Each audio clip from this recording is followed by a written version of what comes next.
Pang malayuan yan. Ano ba? Gandang gabi mga idol. Mag-open po tayo mag-unbox po tayo ng dalawang Shopee na dumating. Nagpa-order yung ating mga kaibigan.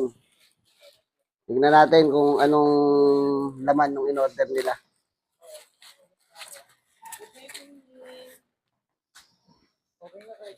Kailangan daw to para meron tayong makutsilyo ay ano?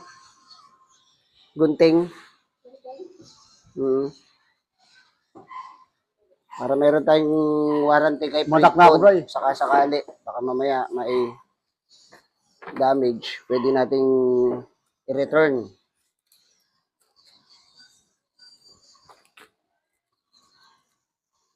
Bibidyohan ko sana kaso video call kita eh.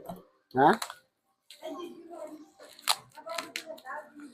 Di dapat video. Ito video nga yan. Video na yan eh. Be.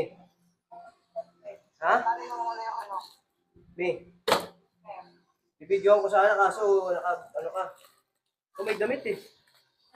Oo, kaso nahiwa eh. Yung konti. Nahiwa yung Pero damit. konti lang, okay lang. Konti lang. Oo, meron konti. Konti lang. Wala, konti lang eh.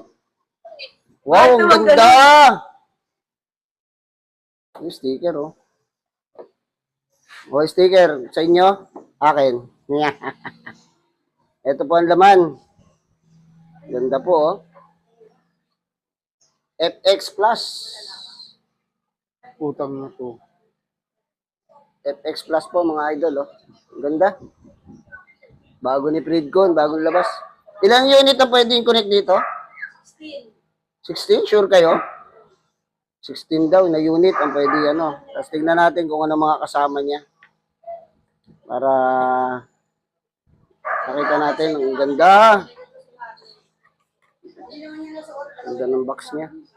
O, yung mahal ng t-shirt niyan, Fredcon. Mahal niyan. Eh, sabi nyo kasi, konti lang naman, kapiraso eh. US lang, bro. Ito po ang mga kasama niya. Oh, Yan, kay press muna to, kay press. puta, team Fredco na. Eh, susuot natin pag biyahe natin. Yeah. Fredcon, baka naman. Baka naman, Fredco. Ano naman, ito po kasama. Yung lalagyan niya ng, ano, Fredcon mismo. Parang ang ganda. Eh, press muna. Ito kasama